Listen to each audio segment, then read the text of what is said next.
प्यारे बच्चों, नमस्कार। आज हम लोग आपकी कक्षा 3 की किताब हमारा परिवेश में पाठ 6 पढ़ेंगे। लेकिन उससे पहले पिछले पाठ में हमने जो कुछ भी पढ़ा था उसको दोहरा लेते हैं। पिछला पाठ 5वां पाठ था जिसमें हम लोगों ने चर्चा की थी हमारा भोजन के बारे में। बच्चों, जैसा कि आपको याद होगा कि हम लोगों ने बात की थी कि भूख लगने पर हम जो कुछ भी खाते या पीते हैं उन्हें भोज्य पदार्थ कहते हैं। ये भोज्य पदार्थ अपने गुणों के आधार पर 3 प्रकार के होते हैं: ऊर्जा देने वाले भोज्य पदार्थ, वृद्धि करने वाले भोज्य पदार्थ और रोगों से बचाने वाले भोज्य पदार्थ। जहाँ तक बात करें ऊर्जा देने वाले भोज्य पदार्थों के बारे में, तो आपको याद होगा कि गेहूँ, चावल, चीनी, गुड़, आलू, अरवी, शकरकंद, दूध, घी, तेल, मक्खन, ये सब वे भोज्य पदार्थ हैं जिनको खाने या पीने से हमें तुरंत ऊर्जा यानी काम करने की ताकत मिलती है। इसके अलावा सभी प्रकार की दालें, छोला, चना, राजमा। अगर आप मांसाहारी हैं तो अंडा, मांस, मछली, चिकन और दूध, ये वे भोज्य पदार्थ हैं जिनको अगर हम खाते और पीते हैं तो हमारे शरीर की वृद्धि यानी विकास बहुत अच्छे प्रकार से होता है, हमारी मांसपेशियां मजबूत होती हैं। अब आपको बताएं, याद होगा आपको कि हम लोगों ने बात की थी कि अगर हम सभी तरह के फल, सब्जियां और दूध अगर भोजन में अपने लेते हैं तो ये वे भोज्य पदार्थ हैं जो हमारे शरीर को अंदर से मजबूती प्रदान करते हैं, ताकत देते हैं। हम लोगों ने ये भी बात की थी कि अगर हमारे भोजन में दाल, सब्ज़ी, रोटी, चावल, मौसमी फल और दूध इत्यादि रहता है तो इसका मतलब है कि हम संतुलित भोजन लेते हैं। इसके अलावा दूध के बारे में बताया था कि दूध एक संपूर्ण आहार है। आपको याद होगा बच्चों, हम लोगों ने बात की थी कि कुछ भोज्य पदार्थ जैसे लगभग सभी तरह के फल, मेवे, दही, नींबू, खीरा, ये वे भोज्य पदार्थ हैं जिनको हम कभी कभी बल्कि अक्सर कच्चा ही खाते हैं। वहीं सभी तरह के अनाज, दालें, कुछ सब्जियां जैसे आलू, अरवी, परवल, बैगन और अगर आप मांसाहारी हैं तो मांस, मछली, अंडा, दूध, तेल, ये वे भोज्य पदार्थ हैं जिनको हम केवल पका कर ही खाते हैं। अब अगर हम बात करें और देखें तो हम पाएंगे कि केला, पपीता, लौंग, इलायची, गाजर, टमाटर, प्याज, शलजम, चुकंदर, लगभग इस तरह के भोज्य पदार्थ ऐसे हैं जिनको हम कच्चा भी खाते हैं और पकाकर भी खाते हैं। आपको याद होगा बच्चों, हम लोगों ने बात की थी कि जब हम भोजन करते हैं तो भोजन को काटने और चबाने में हमारे दांत हमारी सहायता करते हैं, तो वहीं दूसरी ओर हमारी जीभ इस भोजन का स्वाद लेने में और भोजन को निगलने में हमारी मदद करती है। तो हमारा ये कर्तव्य होता है कि हम रोज़ अपने इन दोनों शारीरिक अंगों जिनकी मदद से हम भोजन काटते, चबाते और निगलते हैं या भोजन का स्वाद लेते हैं, अर्थात दांत और जीभ, इनकी सफाई और स्वच्छता का ख्याल रखें। रोज़ सुबह जागने के बाद और रात में सोने से पहले हम अच्छी तरह से ब्रश करें, कुल्ला करें और अपने मुंह को, दांतों को, जीभ को साफ रखें। याद होगा आपको, हम लोगों ने बात की थी कि भोजन करने से पहले या भोजन करने के दौरान या बाद में हमें किन किन सावधानियों का ख्याल रखना चाहिए, कौन कौन की सावधानियां हमें बरतनी चाहिए। तो आपको ये बताया था मैंने कि हम फल सब्जियां काटने, खाने या पकाने से पहले हमें उसको अच्छी तरह से साफ़ पानी से धो लेना चाहिए। बाज़ार के कटे हुए फल या खुली हुई चीज़ें हमें ख़रीद कर नहीं खानी चाहिए। इसी तरह से घर में भी कोई भी भोज्य पदार्थ हमें खुला नहीं रखना चाहिए, ढक कर रखना चाहिए, क्योंकि कटे और खुले हुए भोज्य पदार्थों पर अगर धूल मिट्टी के साथ कीटाणु आ जाएंगे तो वो हमारे पेट में जाकर हमारे स्वास्थ्य पर हानिकारक प्रभाव डालेंगे। आपको याद होगा बच्चों, ये बताया था कि भोजन करने से पहले और भोजन करने के बाद हमें हाथ साफ़ पानी और साबुन से अच्छी प्रकार से धो लेना चाहिए। और साथ ही साथ एक बात और बताई थी कि हमेशा भोजन बहुत आराम से धीरे धीरे चबाकर खाना चाहिए। तो ये सब बातें तो बच्चों हुई हमारे और आपके भोजन के बारे में कि हमें भोजन करते वक्त किन किन सावधानियों को देखना चाहिए, किस प्रकार का भोजन हमें लेना चाहिए जिससे हमें काम करने की ऊर्जा मिले, हमारे शरीर का विकास हो, हम रोगों से बचें, हमें अपने शरीर को किस तरह से साफ़ सुथरा रखना चाहिए। आज हम बात करेंगे आपकी कक्षा 3 की ही किताब हमारा परिवेश में छठा पाठ। तो आप जल्दी से अपनी कक्षा 3 की हमारा परिवेश की किताब खोलिए। छठा पाठ है पेज नंबर 42 पर और पाठ का नाम है पशु पक्षियों का भोजन एवं सहायक अंग। आप देख रहे होंगे अपनी किताब में, अगर आपने किताब खोल ली हो बच्चों, तो आप देख रहे होंगे कि इसमें पाठ की शुरुआत एक कहानी से हुई है। तो मैं बहुत आराम से धीरे धीरे इस कहानी को आपको सुनाती हूँ। उम्मीद करती हूँ कि आप इस कहानी को बहुत आराम से और ध्यान से सुनिएगा और उसके बाद मैं आपसे जब कुछ सवाल पूछूंगी तो आप उन सवालों के जवाब देने की कोशिश करिएगा। तो बहुत ज़रूरी है कि आप इस कहानी को ध्यान से सुनें और मैं बहुत आराम से आपको ये कहानी सुनाऊंगी। बच्चों, ये कहानी एक छोटी सी प्यारी सी चिड़िया गौरैया के बारे में है। गौरैया अपने घोंसले में दो छोटे छोटे प्यारे प्यारे बच्चों के साथ रहती थी। एक दिन उसके बच्चे और गौरैया बहुत भूखे थे। उन्होंने सुबह से कुछ नहीं खाया था और बच्चे भूख से बेहाल और परेशान थे। गौरैया ने कहा, बच्चों तुम लोग यहीं घोंसले में इंतज़ार करो, मैं तुम्हारे लिए कुछ भोजन लेके आती हूँ। अब छोटे छोटे बच्चे होते हैं, जैसे आप लोग होते हैं, भाई मम्मी या पापा बाहर जा रहे हैं तो आप कहते हैं कि नहीं हम भी चलेंगे साथ में।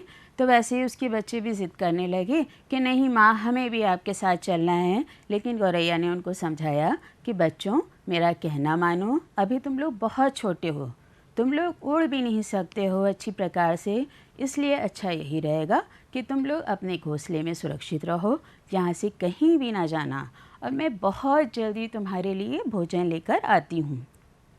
अब गौरैया अपने घोंसले से उड़ी यहाँ वहाँ, लेकिन उसको कहीं भोजन नहीं मिल रहा था। अचानक उसने उड़ते हुए देखा कि एक लड़की अपनी छत पर बैठी हुई खाना खा रही है। गौरैया उसके पास गई और जाकर वहाँ बैठ गई। अब इस लड़की ने जब गौरैया को देखा, उसका उदास चेहरा देखा, तो उससे पूछा कि तुम इतनी उदास क्यों लग रही हो। गौरैया ने कहा कि मेरे बच्चे बहुत भूखे हैं, हम लोग ने बहुत समय से कुछ नहीं खाया है। लड़की ने तुरंत अपनी रोटी में से टुकड़ा तोड़ा और गौरैया को दे दिया। अब वो रोटी का टुकड़ा जो ज़मीन पे था, गौरैया ने एक बार, दो बार, तीन बार लगातार अपनी चोंच से उस टुकड़े को उठाने की कोशिश की, लेकिन वो उस टुकड़े को नहीं उठा पा रही थी। दूर बैठा कबूतर ये सब देख रहा था। वो गौरैया के पास उड़कर आया और उसने पूछा, क्या मैं तुम्हारी कुछ मदद कर सकता हूँ। गौरैया ने कहा, हाँ, ये रोटी मेरे घोंसले तक पहुँचा दो। अब कबूतर ने बहुत आराम से रोटी का टुकड़ा अपनी चोंच से दबाया और उड़ा और दोनों गए गौरैया के घोंसले में। वहाँ सब ने मिलकर भोजन किया। अब बच्चों, एक सवाल ये उठता है कि गौरैया रोटी का टुकड़ा क्यों नहीं उठा पाई। आखिर कबूतर ने कैसे आराम से उस रोटी के टुकड़े को उठा लिया। आपने देखा होगा कि गौरैया बिल्कुल छोटी सी चिड़िया होती है ना, और कबूतर थोड़ा आकार में बड़ा होता है। तो ये छोटी सी चिड़िया अपनी छोटी सी चोंच से रोटी का टुकड़ा बड़ा था, शायद वो उसको नहीं उठा पाई। वहीं कबूतर जो आकार में गौरैया से बड़ा होता है, उसने बहुत आराम से रोटी के उस टुकड़े को अपनी चोंच में दबाया और दबाने के साथ वो उड़ भी गया। तो बच्चों, इस कहानी से हमें क्या समझ में आया कि अगर चिड़िया छोटी है, पक्षी कोई छोटा है, तो वो अपनी चोंच में अपने वज़न से ज़्यादा की चीज़ नहीं उठा पाएगा। इसके अलावा क्या आपने कभी ये देखा है कि किसी पक्षी के चोंच खोल के कि उसमें दांत होते हैं? नहीं, असल में पक्षियों के दांत होते ही नहीं हैं। तो ये पक्षी कैसे अपना भोजन करते हैं, आज हम लोग इसी के बारे में चर्चा करेंगे। और इस कहानी से एक बात बच्चों याद रखिएगा कि अगर आपके आसपास घर के पक्षी रहते हैं तो आप कोशिश करिए कि थोड़े से अनाज के दाने और एक कटोरी में थोड़ा पानी रोज़ बदल बदल के रख दिया करिए, ताकि आपके आसपास रहने वाले कोई भी पक्षी भूखे और प्यासे ना रहें। तो बच्चों, इस कहानी के बाद आपके पाठ की शुरुआत होती है, जिसमें हम बात करने जा रहे हैं पहले पक्षियों के बारे में कि पक्षी अपना भोजन कैसे करते हैं।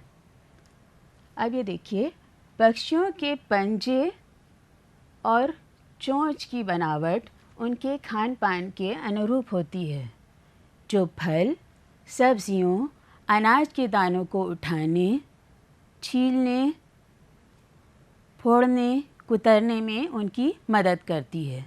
ये देखिए, अलग अलग तरह के पक्षी हैं और इनके चोंच भी, जैसे अब आप देखें कि तोता, तो इसकी चोंच देखिए कैसे दिख रही है।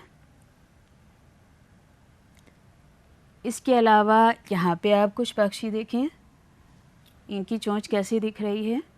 तो आगे हम इस पाठ में इसी बारे में चर्चा करेंगे कि अलग अलग पक्षी कैसे होते हैं, उनकी चोंच कैसी होती है और भोजन को किस प्रकार वो अपने चोंच और पंजों की मदद से कुतरते, छीलते, काटते या निगलते हैं। अब स्क्रीन पर आप देख रहे होंगे गौरैया और कबूतर। ये पक्षी ऐसे हैं जिनकी चोंच लंबी, पतली, नुकीली और छोटी होती है। एकदम कोन की आकृति की इनकी चोंच होती है। और ये देखिए, जैसे यहाँ पे दिख रहा है एक नुकीला सा हिस्सा, तो ये नोक जो होती है इतनी नुकीली होती है कि जो मज़बूत मज़बूत फलों के बीज या अनाज के दाने होते हैं, उसको भी ये अपनी चोंच से फोड़ते हैं, छीलते हैं, कुतरते और खाने का काम करते हैं। स्क्रीन पर ही आप देखिए, ये एक पक्षी है, इसको कहते हैं शकरखुरा। इसकी चोंच आप देखिए अगर, तो कितनी पतली, लंबी और घुमावदार है। आपकी किताब में भी पेज नंबर 43 पर इसका चित्र बना हुआ है। इसकी चोंच लंबी, पतली और घुमावदार होती है और अपनी लंबी, पतली और घुमावदार चोंच की मदद से ये बहुत आराम से फलों का रस चूस लेता है। अब देखिए, ये पक्षी है। इस तरह के पक्षियों की चोंच मुड़ी हुई और घुमावदार होती है। जैसे बाज, चील, गरुड़, ये पक्षी होते हैं, इनकी चोंच छोटी और घुमावदार। देख रहे हैं आप इधर से कि ये कितनी घुमावदार और मुड़ी हुई चोंच है। और इनके पंजे बहुत मज़बूत और नुकीले होते हैं। इनका शरीर मज़बूत होता है। ये अपने चोंच और पंजों की मदद से अपने शिकार को प्यार झपटते हैं, नोचते हैं, फाड़ते हैं और खा जाते हैं। अक्सर आपने कभी कभी देखा होगा कि आसमान में उड़ता हुआ इस तरह के पक्षी उड़ते हुए आ रहे हैं और उन्हें अगर ज़मीन पर कोई चूहा, सांप या किसी चिड़िया के घोंसले में बच्चे दिख गए या मुर्गी के बच्चे दिख गए, तो ये बस उड़ते हुए आते हैं और झपट्टा मारकर अपने शिकार को दबोच लेते हैं। इनके मज़बूत और नुकीले पंजों से इनका शिकार बच नहीं पाता है और फिर उसमें इनकी नुकीली और घुमावदार चोंच, जिससे ये उस पर लगातार वार कर के अपने शिकार को बिल्कुल बेदम कर देते हैं और उसके बाद ये चीर कर, नोच कर, फाड़ कर उसको खा लेते हैं। इन पक्षियों की एक ख़ास बात बच्चों ये भी होती है कि मरे हुए पशु या इन्हीं के साथ ही कोई पक्षी भी इनको अगर मिलता है तो ये उसको आराम से खा लेते हैं। अब देखिए यहाँ पर लिखा है बगुला और बतख। ये वे पक्षी होते हैं जो पानी के किनारे या आसपास रहते हैं। बगले की चोंच आपने देखी होगी, लंबी और पतली सी होती है। पानी में चलते हुए अचानक वो तैरती हुई मछलियों पर अपनी चोंच मारता है और उसको अपनी चोंच में दबाकर खा लेता है। बतख की चोंच की खासियत देखिए आप कि बतख की चोंच लंबी और चपटी होती है। आपने देखा ही होगा, अपनी लंबी और चपटी चोंच के ज़रिए ये कीचड़ और पानी में से बहुत आराम से कीड़े मकोड़े और जीव निकाल कर खा लेते हैं। इनकी चोंच की एक खासियत और देखिए कि ये देखिए इनके चोंच में यहाँ पर छेद, दोनों तरफ चोंच के दोनों तरफ छेद होता है। तो जब ये कीचड़ और पानी में अपनी चोंच डालते हैं और अपना शिकार यानी कि कीड़े मकोड़े या जीव चोंच में दबाते हैं, तो जो चोंच में इनकी पानी और कीचड़ जाती है वो इन छेद की मदद से, इन होल्स की मदद से बाहर निकल जाती है और कीड़े मकोड़े या जीव जो इन्होंने चोंच में दबाया होता है उसको ये आराम से खा लेते हैं। अब देखिए ये प्यारा सा पक्षी कौन है? तोता। ये मिठू राम हैं। इनकी चोंच लाल रंग की मुड़ी हुई छोटी सी चोंच होती है, मगर गज़ब की मजबूती होती है इनकी चोंच में। तो अपनी छोटी और घुमावदार चोंच वाला पक्षी तोता अपनी मजबूत चोंच की मदद से फल, बीज आसानी से कुतर कर उनको खा लेता है। तोते के बारे में ये मशहूर है कि ये लोग खाते कम हैं और कुतर कर फेंकते ज़्यादा हैं। मेरे घर में भी एक तोता है और जहाँ उन्होंने देखा बस मिट्ठू मिट्ठू पुकारना शुरू कर देते हैं। हाथ में कोई चीज़ हुई नहीं कि बस वो फ़ौरन पुकारना शुरू कर देंगे, मिट्ठू हैं, मिट्ठू हैं। फिर मैं उनको कुछ खाने को देती हूँ और उनका हाल ये होता है कि वो बस थोड़ा सा खाया, कुतरा, फिर थूका, फिर कुतरा, खाते कम हैं और फेंकते ज़्यादा हैं। लेकिन वो किसी को भी हाथ में अगर भोजन देते हैं तो बस फ़ौरन इन्हें कुछ न कुछ खाने को चाहिए ही होता है। और तोते के बारे में ये बात है कि इनको अमरूद, हरी मिर्च और मूंगफली के दाने भी इनको बहुत पसंद होते हैं और ये उसको खाना बहुत पसंद करते हैं। कुतर के कुछ खाते हैं, कुछ फेंकते हैं। तो बच्चों, आज हमने ये जाना कि जितने भी पक्षी होते हैं उनकी चोंच और पंजे की बनावट अलग अलग होती है और अपनी चोंच और पंजे की बनावट के अनुसार ये अपना भोजन खाते हैं। कुछ पक्षी जो होते हैं वो अपने चोंच और पंजे की बनावट के आधार पर फल है, अनाज के दाने या बीज फोड़ते हैं, कुतरते और खाते हैं। वहीं कुछ पक्षी ऐसे भी होते हैं जो अपने मजबूत पंजों और चोंच की सहायता से अपने शिकार पर झपटते हैं, उन्हें नोचते हैं, कुतरते, चबाते और खाने का काम करते हैं। अब बच्चों, हम बात करेंगे पशुओं के भोजन के बारे में। तो पशुओं के भोजन के बारे में बात करने से पहले मैं आपसे एक सवाल ये करना चाहती हूँ, क्या आपने देखा है कि क्या सभी पशुओं के जबड़े और दांत एक जैसे होते हैं जैसे हम मनुष्यों के होते हैं? नहीं, ऐसा नहीं है। अब आज की बात आप ध्यान से देखिएगा, आप गौर करिएगा तो आप पाएंगे कि सभी पशुओं के जबड़े और दांतों की बनावट अलग अलग होती है और ये उनके द्वारा खाए जाने वाले भोजन के अनुरूप होती है। अगर हम बात करें शाकाहारी पशुओं की, शाकाहारी पशु मतलब वो पशु जो घास या हरी पत्तियां खाते हैं। तो जो शाकाहारी पशु होते हैं उनके दांत आगे के छोटे होते हैं और पीछे के दांत चपटे और बड़े होते हैं। ये पशु अपने आगे के छोटे छोटे दांतों की मदद से घास या हरी पत्तियों को काटते हैं और पीछे के चौड़े और चपटे दांतों की मदद से इस घास या हरी पत्तियों को आराम से धीरे धीरे चबाने का काम करते हैं और बहुत आराम से धीरे धीरे मज़े से ये उसको खाते हैं। वहीं मांसाहारी पशुओं की अगर बात करें तो आप इनके दांत देखिए और इनका जबड़ा देखिए। इनका जबड़ा बड़ा होता है, दांत लंबे, बड़े और नुकीले होते हैं। अपने बड़े बड़े और नुकीले दांतों की मदद से ये पशु अपने शिकार पर झपटते हैं, उन्हें चीरने, फाड़ने और नोचने का काम करते हैं। जंगल का राजा शेर, चीता, लोमड़ी, कुत्ता, बिल्ली, ये सब मांसाहारी पशु हैं। और ध्यान दीजिएगा कि इन सब के जबड़े बड़े होते हैं, दांत बड़े और नुकीले होते हैं, जो इनको इनका भोजन करने में मदद करते हैं। अब स्क्रीन पर आप देखिए एक छोटा सा जीव गिलहरी। गिलहरी के बारे में एक बहुत ख़ास बात मैं आपको बताना चाहूँगी कि गिलहरी के दांत जीवन पर्यंत बढ़ते रहते हैं। गिलहरी ही नहीं, चूहे के बारे में भी ये बताया जाता है कि इन दोनों जीवों के दांत हमेशा जीवन पर्यंत बढ़ते रहते हैं। ये अपना भोजन कुतर कर और काट कर खाते हैं। तो कुतर कर और काट कर खाने से इनके दांत घिसते भी रहते हैं। तो एक तरफ दांत घिसते रहते हैं और कुदरती या प्राकृतिक तौर पर इनके दांत बढ़ते भी रहते हैं।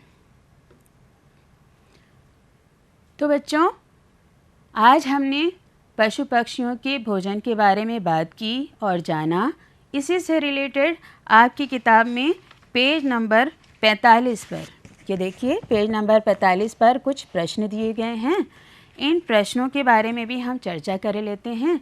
जैसे प्रश्न नंबर 1 का इसमें लिखा है कि भोजन करने में दांतों का क्या महत्व है।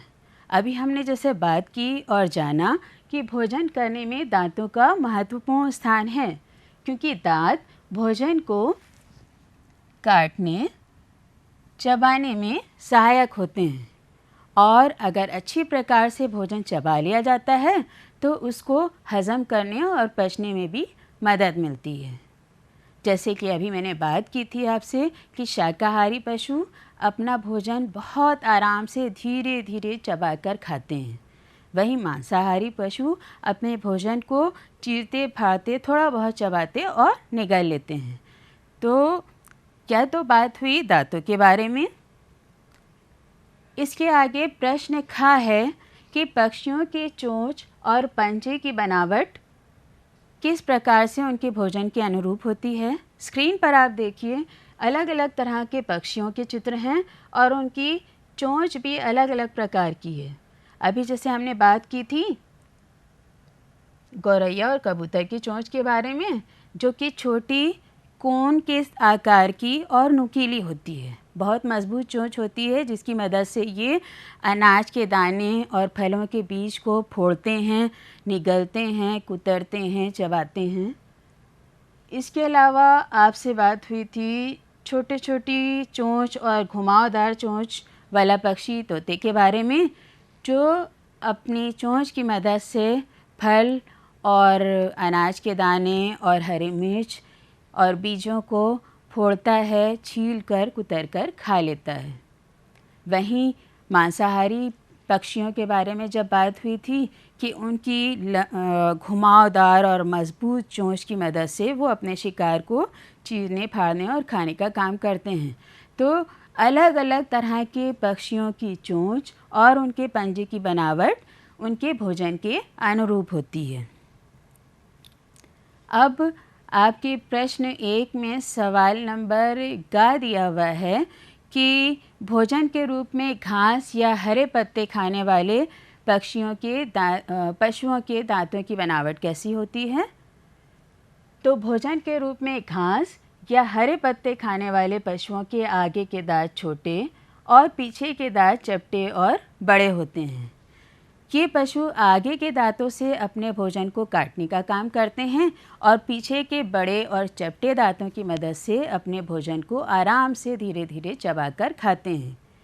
वहीं अगर मांसाहारी पशुओं के बारे में बात करें तो मांस खाने वाले पशुओं के दांत लंबे, बड़े और नुकीले होते हैं, जिसकी मदद से ये अपने भोजन को चीरने, फाड़ने, थोड़ा सा चबाने और निगलने का काम करते हैं। इनका जबड़ा भी बड़ा होता है। अब देखिए बच्चों, आपकी किताब में ही पेज नंबर 45 पर एक अभ्यास कार्य दिया हुआ है जिसमें लिखा है सही जोड़े बनाइए। अभी हम लोगों ने बात की थी, अब देखिए इधर, पहले उससे मैं बता दूँ कि यहाँ पर देखिए कुछ पशु और पक्षियों के नाम लिखे हैं और यहाँ पर उनके द्वारा खाए जाने वाले भोजन के नाम लिखे हैं। तो बगुला क्या खाता है? अभी हम लोगों ने बात की, अपनी लंबी और पतली नुकीली चोंच की मदद से पानी में रहने वाली मच्छियों को दबा लेता है और खा लेता है। वहीं मोर, कीड़े मकोड़े खाना उसको पसंद होता है।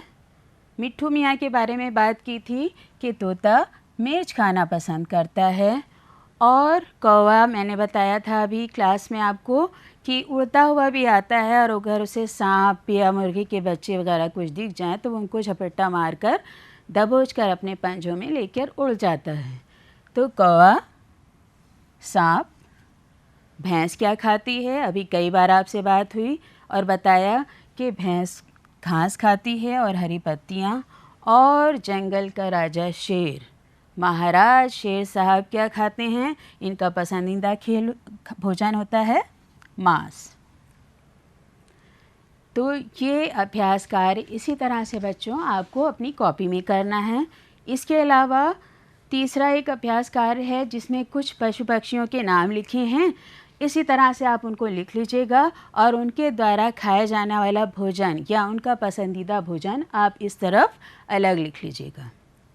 एक छोटा सा और हम आपको काम देना चाह रहे हैं, एक प्रोजेक्ट वर्क देना चाह रहे हैं। इसी में आपकी किताब में वो भी लिखा हुआ है कि पशु पक्षियों के चित्र इकट्ठा करके काट कर अपनी कॉपी में चिपकाइए। तो इसमें एक बहुत अच्छा प्रोजेक्ट कर सकते हैं। जैसे छोटी, लंबी और घुमावदार चोंच जिन पक्षियों की होती है उनको आप अलग उनके चित्र लगाइए और लिखिए आप कि वो अनाज के दाने और फलों के बीज खाना पसंद करते हैं। इसी तरह से आप घुमावदार मजबूत चोंच वाले पक्षी जैसे चील, बाज, इनके चित्र लगाइए और बताइए आप कि ये मांसाहारी होते हैं। बगुला और बतख के चित्र आप लगा सकते हैं कि पानी के पास रहने वाले पक्षी जो कि आराम से पानी के अंदर रहने वाले कीड़े मकोड़े और जीवों को अपनी लंबी बड़ी चोंच से दबाकर बाहर निकालकर खा लेते हैं। अगर आप पशुओं के जब चित्र लगाएंगे तो पशुओं में आप शाकाहारी पशुओं के चित्र लगाइए जैसे गाय, बकरी, भैंस, और उनके दांतों की विशेषता आप बता दीजिएगा कि इनके दांत छोटे आगे के होते हैं जिसकी मदद से वो भोजन को चबाते हैं और पीछे के बड़े और चपटे दांत भोजन को चबाने का काम करते हैं। इसी तरह से आप करिएगा मांसाहारी पशुओं का कि इनके दांत लंबे, बड़े और नुकीले होते हैं। तो अलग अलग तरह के पशु और पक्षियों के चित्र आप अपनी प्रोजेक्ट की फ़ाइल में लगाइएगा और उनके बारे में एक एक दो लाइनें लिख दीजिएगा। गिलहरी के बारे में भी आप लिख सकते हैं, गिलहरी और चूहे का चित्र लगाकर कि इनके दांत जीवन पर्यंत बढ़ते रहते हैं क्योंकि ये भोजन कुतर कर और काट कर खाते हैं, इसलिए इनके दांत घिसते भी रहते हैं। तो बच्चों, उम्मीद करती हूँ कि आपको आज का पाठ अच्छी प्रकार से समझ में आ गया होगा कि पशु और पक्षी क्या क्या खाते हैं। पक्षियों की चोंच और पंजों की बनावट उनके भोजन के अनुरूप होती है। पशुओं के जबड़े और दांतों की बनावट उनके भोजन के अनुरूप होती है। किस तरह कौन कौन से पशु शाकाहारी होते हैं और कौन कौन से पशु मांसाहारी होते हैं। आज तक हम लोगों ने भोजन के बारे में बहुत बातें की हैं और हमारा भोजन और पशु पक्षियों का भोजन, ये सब बातें आपको समझ में आ गई होंगी। अगली क्लास में हम लोग जब पानी के बारे में बात करेंगे तो उसके लिए भी आप तैयार रहेंगे। तो बच्चों, उम्मीद करती हूँ कि आज का पाठ पशु पक्षियों का भोजन और सहायक अंग आपको अच्छी प्रकार से समझ में आ गया होगा और इससे रिलेटेड जो भी अभ्यास कार्य आपकी किताब में है आप उसको आराम से कर लेंगे। अब तक हम लोगों ने हमारे भोजन और पशु पक्षियों के भोजन के बारे में बहुत सारी बातें कर लीं। अगले पाठ में जब हम आपसे मिलेंगे तो बात करेंगे पानी के बारे में। तब तक के लिए आपको ढेर सारा आशीर्वाद, शुभकामनाएं। धन्यवाद।